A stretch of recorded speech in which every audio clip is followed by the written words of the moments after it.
Hi everyone, Dead Battery here, and thank you for joining me on my channel. So today's video is going to be on a kid's gear. What's a kid's gear, you ask? Well, I had the same question. So one of the places that I go to go through the junk section, they also have an online junk area that I occasionally scroll through to see if there's anything interesting. And while I was scrolling through, I noticed something that looked like a Game Gear, but there were characters on the front of it, and it was shaped just slightly different. Now, there were some limited edition Game Gears that were different than the normal gray one that everybody sees.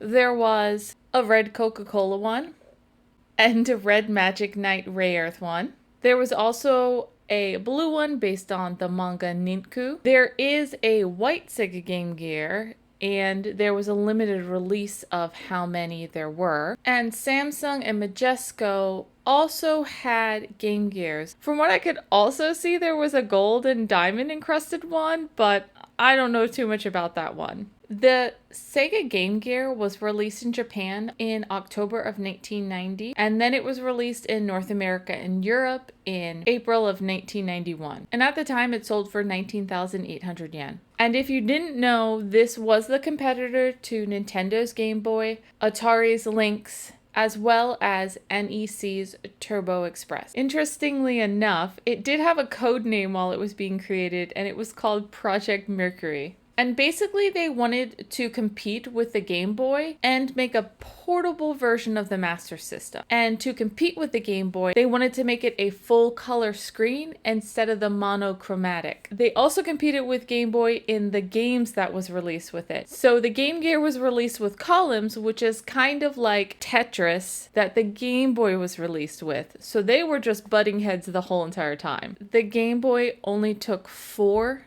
AA batteries, and it had a longer life, where because of the colored screen, the Game Gear took 6 AA's and lasted 5 to 6 hours. Over the years, they did beat out Atari Lynx and the TurboGrafx. Unfortunately, Nintendo's too strong of a company and they just couldn't compete with them. So they really just reduced the support for it, and then they wanted to focus more on home consoles. So in 1997, they completely discontinued the Game Gear. But right before they discontinued the Game Gear, they decided to repackage and redesign the Game Gear under their toy division to make the system more appealing to kids. So in March of 1996, they released the Kids Gear.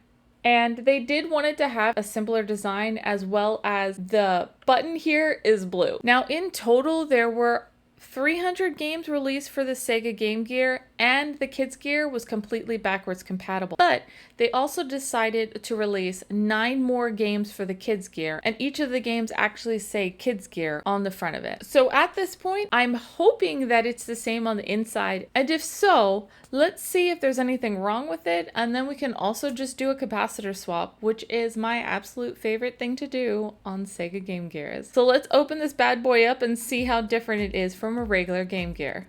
So as you saw earlier, this is the Kids Gear, and you can see there are characters on the front. These are for the game that it was released with, which was Virtua Fighter Mini. As mentioned, it does take 6 AA, and I did get them ahead of time. So let's pop in a game and see what the screen looks like. I had Pac-Man handy, and it does look pretty good. The screen seems a little dim, and I'm glad there's no lines on it.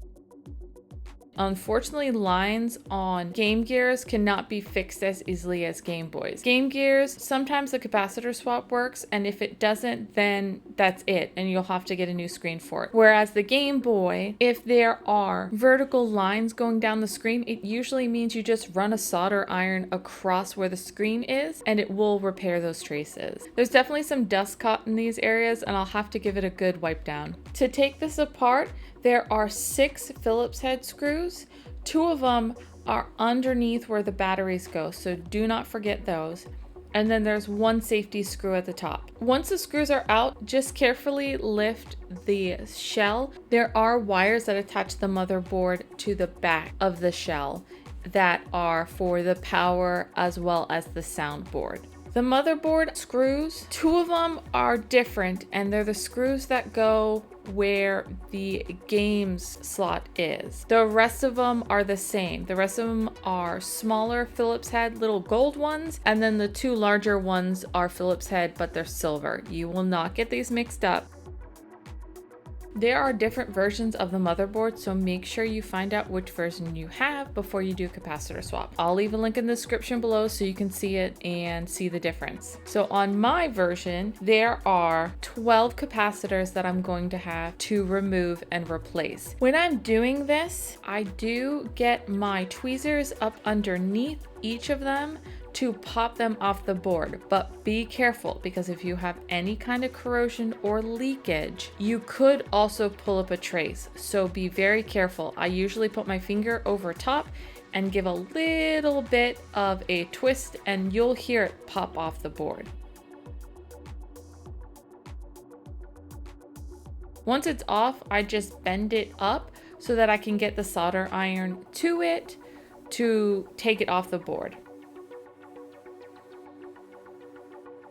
And I'm going from what is on the board to ceramic capacitors that I got at Retro 6. They've got a whole pack that's just the capacitor sets that you need. I'll leave a link in the description below so you can see.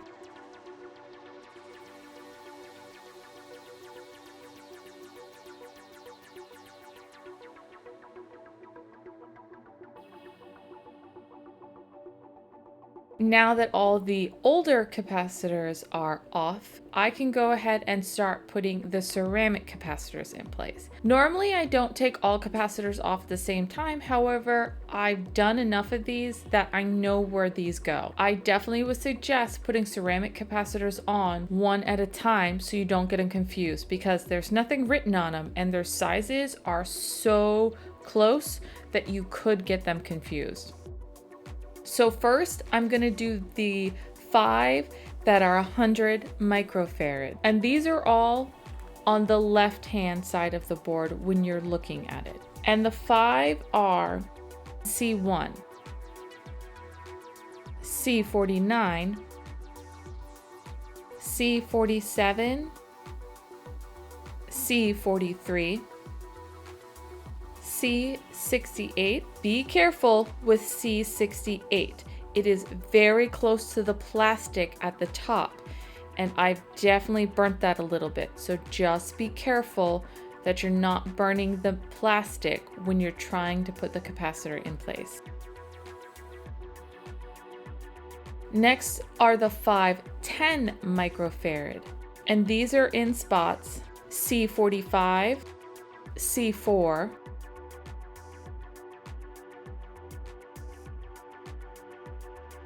and on the right hand side of the board, C11, C42, C14, and then the last 2 we have to put in place are very tiny, so be careful. These kits only come with 2, so if you lose one, you are out of luck. And they are 1 microfarad, and they go into spots C54, C55. Now I can clean everything up and just get all the dust off the board as well. And once the motherboard is done, you can also do capacitor swap on the power board as well as the sound board. And they are slightly different. So the power board has the legged ones and the sound board has the surface mount, but I am going to replace those with ceramic. And if you get the kit from Retro 6, it has all of these already in it. So first is the power board. To get the power board out, it's easy. It's just 2 screws. And these 3 black capacitors are the ones you're going to remove. I'm not getting out my desolder gun since there's only 3 of these, so I'm just going to snip the legs that are sticking out in the back.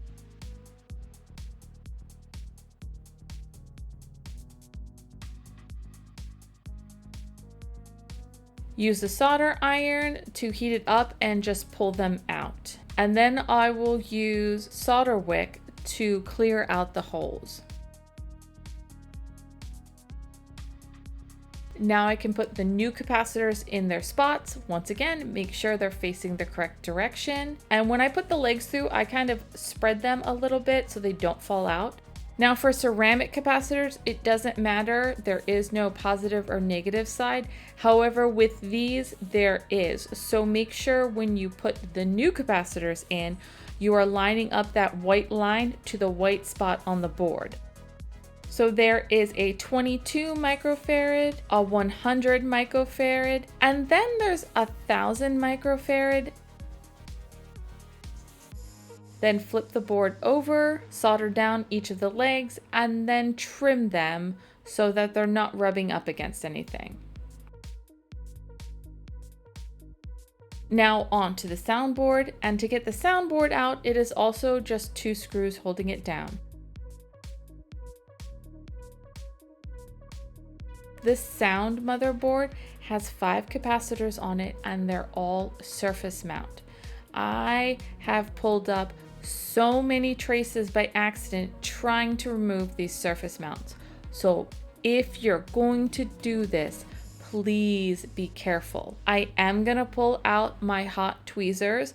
I do find these a little bit easier to get the surface mount off. So now I'm just gonna go around and remove all the surface mounts because what I'm putting in place is the same exact one. So I don't need to worry about where they're gonna go.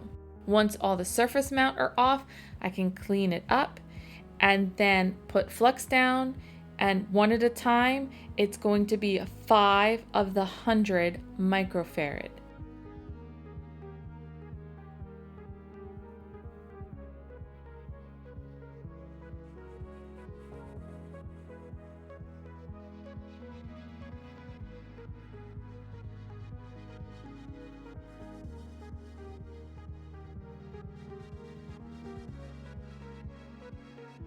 Now that I did a full capacitor swap, I can go around and clean everything up. So I'm just gonna use some isopropyl alcohol and wipe everything down, get all the dust out and clean everything up. But honestly, this doesn't look too bad. Like I said, except for a couple scrapes, it's in really good condition.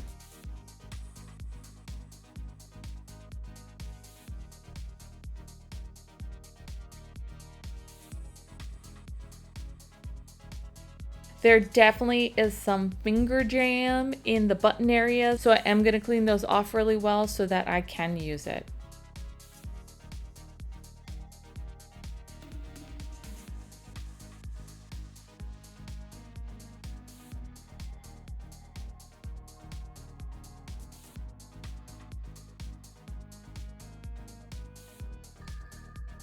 Now you just work in reverse. You can do either part first. I'm going to install the power and sound boards. Those screws are exactly the same, so it doesn't matter which side they go back to. Just line them up when you drop them in, and don't forget to put the power switch cover back on. I have put whole systems together and forgot to put that power button on. And now I can put the main motherboard in and connect all the cables. I could not find that rubber outline that went around the screen, so I had to go dig another one out. And as I was connecting the cables, I found it. It must have been stuck to the back cover, and it is a little thicker, so I'm definitely gonna go and put the correct one in place. Even though I've done a couple of these, I'm not gonna put the screws in because I do wanna test it out first. So I'm just gonna attach the cables, and then I can close it up. And we will give Pac-Man a try again.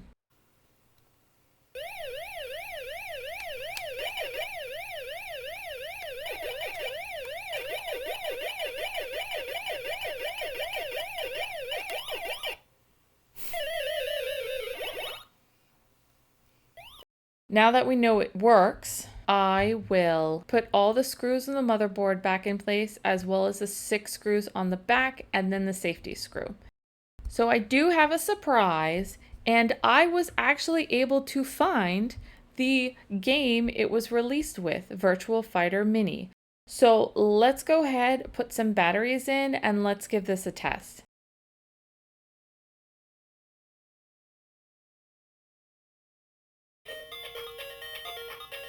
I'm definitely trying to angle it and have the contrast where you can see it on camera, but it's really hard to see then from my angle. But I think it looks really nice, and I'm really excited that I got to fix something different, or looks different.